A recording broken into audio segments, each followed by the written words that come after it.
يلا ننجح. حبيبي قبل ما تروح تساعد حد ساعد نفسك.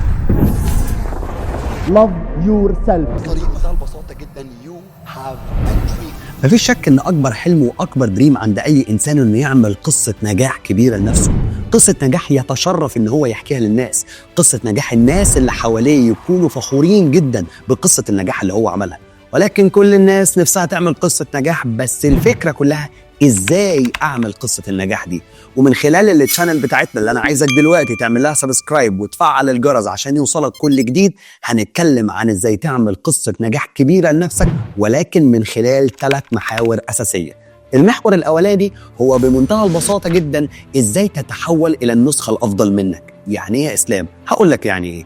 يعني كل واحد فينا ربنا خالق له صفات قويه وصفات ضعيفه، الصفات القويه عشان يعرف يعيش بيها، اما الصفات الضعيفه وهي اللي ربنا بيختبرك فيها. ربنا سبحانه وتعالى بيقول ان الله لا يغير ما بقوم حتى يغيروا ما بانفسهم. معناها ان النسخه اللي انت عليها دلوقتي من الصفات بتاعتك جابت اخر النجاح بتاعها. طب يا سام، ده انا عايز اعمل قصه نجاح اكبر من اللي انا فيه دلوقتي. محتاج تتحول الى النسخه الافضل منك، وده المحور الاولاني اللي كل الفيديوهات اللي هنا هتساعدك ازاي تعمل ده. النقطه الثانيه هي المهاره اللي انت محتاج تتعلمها.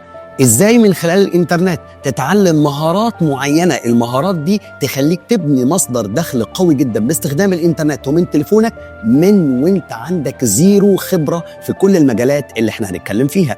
اما المحور الثالث والاخير، طب يا اسلام انا بقيت النسخه الافضل مني وتعلمت مهاره اللي هشق بيها الطريق بتاعي في ان انا اعمل بيها دخل عن طريق الانترنت.